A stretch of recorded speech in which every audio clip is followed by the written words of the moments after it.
Strike rate की बात की है ना, ये हमारे सिलेक्टर्स ने कभी ये चीज़ें नोट भी नहीं की होंगी। अब खुर्रम शहजाद का 45 का स्ट्राइक रेट है, 6 मैचेस में 20 आउट किए हुए। ठीक है, तो यार देखो तो सही ना, खुर्रम शहजाद हम क्यों कह रहे हैं, हम क्यों कह रहे हैं खुर्रम शहजाद को आप खिलाएं।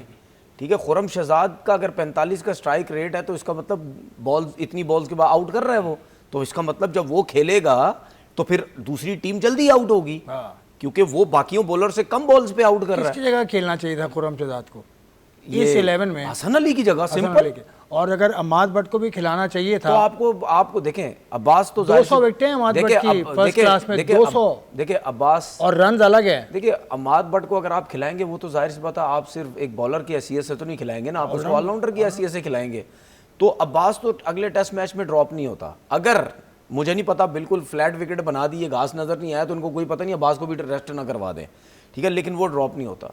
ठीक है, अगर आपने आप शाहीन को अगर ड्रॉप करते हैं, उस अम्माद भट्ट को ले आए, हसन अली को ड्रॉप करके खुर्रम शहजाद को ले आए। अगर आपने इस तरह की खिलानी है, अम्माद भट्ट से आपको बॉलिंग का भी हो जाएगा। देखें, वजह ये होती है कि अगर आप परफॉर्मर्स को लेके आते हैं ना, और अम्माद भट्ट को आप आया है पहली दफा, तो आप उसको खिलाएं, वो जान मारेगा यार। बिल्कुल बिल्कुल, उसको मौका मिल रहा है, वो क्यों नहीं जान मारेगा।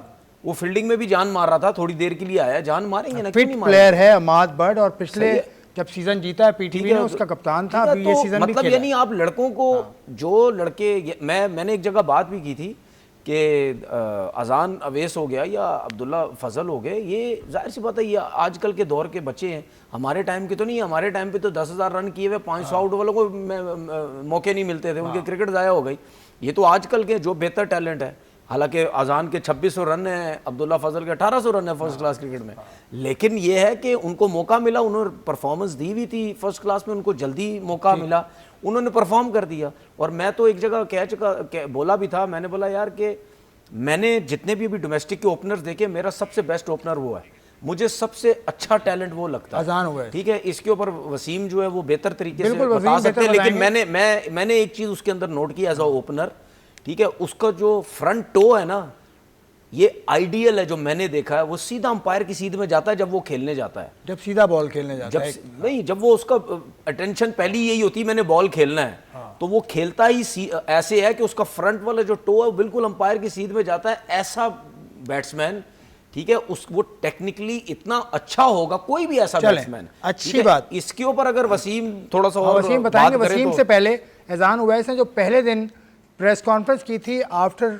The match, after the day, तो वो उनकी शॉर्ट पहले सुन लें हम एजान उवैस की, उसके बाद वसीम की तरफ मैं चलूँगा।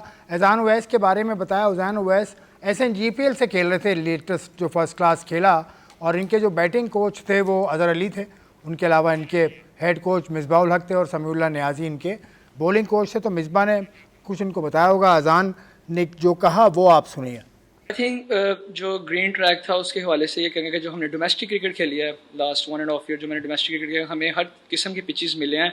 सो उधर हैवी ड्यूक्स का बॉल था, तो हमें ग्रीन ट्रैक में पता था कि किस तरह खेलना है। सो ये ऊपर से ये आपका इंटरनेशनल मैच होता है पहला, सो आप लिटिल बिट प्रेशर होता है आपके ऊपर, बट ये कि अल्हम्दुलिल्लाह उसको अब्जॉर्व किया और अच्छे से अच्छा किया अपनी टीम के लिए।